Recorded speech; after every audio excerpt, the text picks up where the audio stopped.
മുൻപത്തേത് വഖഫ് ഭൂമിയല്ലെന്ന കേരള ഹൈക്കോടതി ഉത്തരവ് സ്റ്റേ ചെയ്ത് സുപ്രീം കോടതി. ഭൂമിയിൽ തൽസ്ഥിതി തുടരാനാണ് കോടതിയുടെ നിർദ്ദേശം. ഉത്തരവിനെതിരെ കേരള വഖഫ് സംരക്ഷണ സമിതി നൽകിയ ഹർജിയിലാണ് സുപ്രീം കോടതിയുടെ നിർണായക ഇടപെടൽ. ഉത്തരവിനെതിരെ എന്തുകൊണ്ടാണ് സംസ്ഥാന സർക്കാർ അപ്പീൽ ഫയൽ ചെയ്യാത്തതെന്ന് സുപ്രീം കോടതി ചോദിച്ചു. വിഷയത്തിൽ സംസ്ഥാന സർക്കാർ രൂപീകരിച്ച ജുഡീഷ്യൽ കമ്മീഷന് പ്രവർത്തനം തുടരാമെന്നും ജസ്റ്റിസുമാരായ മനോജ് മിശ്ര, ഉജ്വൽ ഭുയാൻ എന്നിവരടങ്ങിയ ബെഞ്ച് നിർദ്ദേശിച്ചു. തദ്ദേശവിധി നാളെ.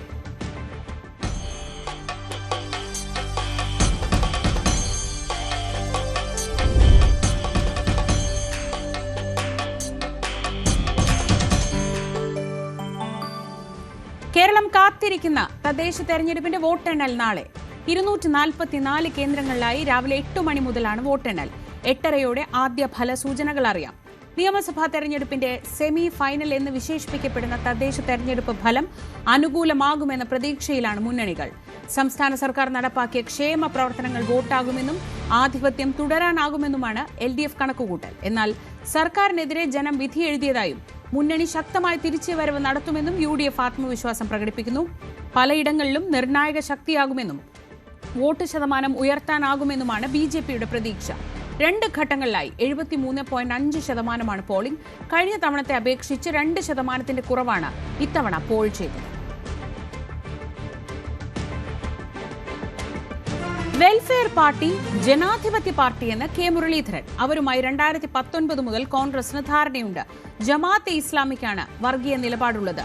അവർക്ക് CPM-ഉമായാണ് ബന്ധമുള്ളതെന്നും K മുരളീധരൻ പറഞ്ഞു. വെൽഫെയർ പാർട്ടിയായിട്ട് എല്ലായിടത്തൊന്നും ബന്ധം ഉണ്ടായിട്ടില്ല. ചില ഏരിയയിൽ മാത്രം പ്രാദേശികമായിട്ട് സഖ്യം ഉണ്ടായിട്ടുണ്ട്. ചില സ്ഥലത്ത് വെൽഫെയർ പാർട്ടി LDF-നെ സഹായിച്ചിട്ടുണ്ട്.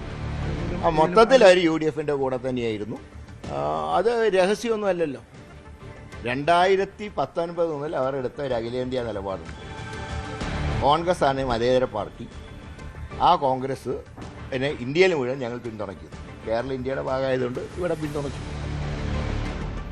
UDF ഇടുക്കിയിൽ മികച്ച വിജയം നേടുമെന്ന് DCC president CP Mathew. Thodupuzha, Kattappana നഗരസഭകളിൽ ഭരണ തുടർച്ച ലഭിക്കുമെന്നും ജില്ലാ പഞ്ചായത്ത് തിരിച്ചുപിടിക്കുമെന്നും അദ്ദേഹം പറഞ്ഞു. ജില്ലയിൽ വോട്ടിംഗ് ശതമാനം കുറഞ്ഞത് യുവാക്കൾ വിദേശത്തേക്ക് പോയത് കാരണമാണെന്നും CP മാത്യു പറഞ്ഞു. കോഴിക്കോട് കോർപ്പറേഷൻ പിടിക്കുമെന്ന UDF-ന്റെ അവകാശവാദം ഇന്ന് രാത്രിയോടെ അവസാനിക്കുമെന്ന് CPM ജില്ലാ സെക്രട്ടറി M മെഹബൂബ്. UDF ഭരിക്കുന്ന 2 നഗരസഭകളും ഒഞ്ചിയത്തും LDF ഭരണം പിടിച്ചെടുക്കും.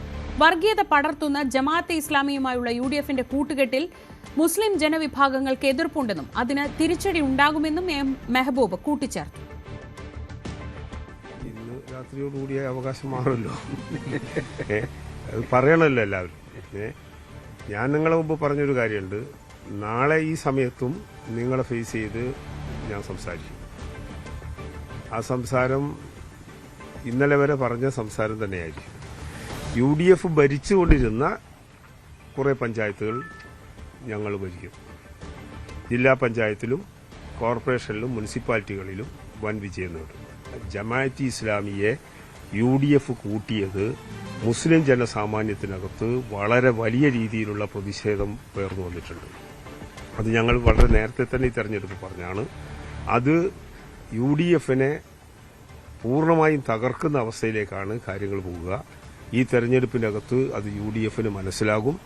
UDF-ഉം BJP-യും ഒരു നാണയത്തിന്റെ അച്ചും പുള്ളിയും എന്ന് പറയുന്ന പോലെ തന്നെ വർഗീയവാദികളെ കൂട്ടുപിടിച്ചുകൊണ്ട് വർഗീയതയുടെ മുഖമൂടി ആയിരുന്നു UDF ഇന്നേ വരെ അണിഞ്ഞതെങ്കിൽ ആ മുഖമൂടി വലിച്ചെറിഞ്ഞ് പരസ്യമായി തന്നെ വർഗീയതയെ കൂട്ടുന്ന അനുഭവമാണ് ഈ തെരഞ്ഞെടുപ്പിൽ UDF കാണിച്ചത്. മുഖ്യമന്ത്രിയുടെ സ്ത്രീലമ്പട പരാമർശത്തിനെതിരെ K മുരളീധരൻ. അന്തസ്സിന് നിരക്കാത്ത പരാമർശമെന്നാണ് വിമർശനം. സ്ത്രീ പീഡകരെ ഇടതും വലതും നിർത്തിയാണ് മുഖ്യമന്ത്രി പിണറായി വിജയൻ കോൺഗ്രസിനെതിരെ പറയുന്നത്. രാഹുൽ മാങ്കൂട്ടത്തിൽ വിഷയത്തിൽ കോൺഗ്രസിനുള്ളിൽ ഭിന്നതയില്ലെന്നും മുരളീധരൻ പറഞ്ഞു. മുഖ്യമന്ത്രി ഒരു വാചകം പറഞ്ഞു, അത് അദ്ദേഹത്തിൻ്റെ അന്തസ്സിന് ചേരാത്ത സ്ത്രീലമ്പടന്മാരുടെ പാർട്ടിയാണ് കോൺഗ്രസ് എന്ന് പറഞ്ഞു. അദ്ദേഹത്തിൻ്റെ ഇടത്തെ പോക്കറ്റിൽ 75 വയസ്സ് കഴിഞ്ഞ ഒരു വിദ്വാനുമുണ്ട്. ഞാൻ ആ പേര് ഞാൻ വിളിക്കുന്നില്ല. 75 വയസ്സ് കഴിഞ്ഞ മുൻ MLA ഒരു യുവതിയായിട്ടുള്ള സംവിധായകർ കയറി പിടിച്ചു. എന്നിട്ടാണ് ഒരു എളുപ്പവും കൂടാതെ മറ്റുള്ളവരെ കയറി ഓരോന്ന് വിളിക്കുന്നത്. അത് മുഖ്യമന്ത്രിയുടെ പിണറായി വിജയൻ്റെ തന്നെ അന്തസ്സിന് ചേർന്നതല്ലാന്ന് എനിക്ക് പറയാം. വേറൊരു MLA ഇതേപോലെയുള്ള MLA-നെ വലത്തെ ഭാഗത്തും വെച്ചിരിക്കുക. എന്നിട്ടാണ് മറ്റുള്ളവരെ ചീത്ത പറയുന്നത്. അപ്പം അങ്ങനെയുള്ള ആളുടെ ഉപദേശം ഞങ്ങൾക്ക് ആവശ്യമില്ല. ടി കുഞ്ഞാമ്മേരെ പുറത്താവാം സംവിധായക പുറത്ത് പറഞ്ഞപ്പോഴാണ് നാടറിയുന്നത്. മുഖ്യമന്ത്രി ആരോടും പറഞ്ഞിട്ടില്ല, കീശയിൽ വെച്ചു. സ്വന്തം പാർട്ടിക്കാരനാണല്ലോ. തീർച്ചയായിട്ടും മുഖ്യമന്ത്രി കൈകാര്യം ചെയ്യുന്നതൊക്കെ രാഷ്ട്രീയം നോക്കിയില്ല. ഈ മുകേഷിനതായിട്ട് പരാതി ഹേമ കമ്മിറ്റി റിപ്പോർട്ടിലുണ്ട്. ഈ റിപ്പോർട്ട് കൊടുത്തപ്പോഴാണ് 2020. എന്നിട്ട് 2 തവണ മുകേഷിന് സീറ്റ് കൊടുത്തു.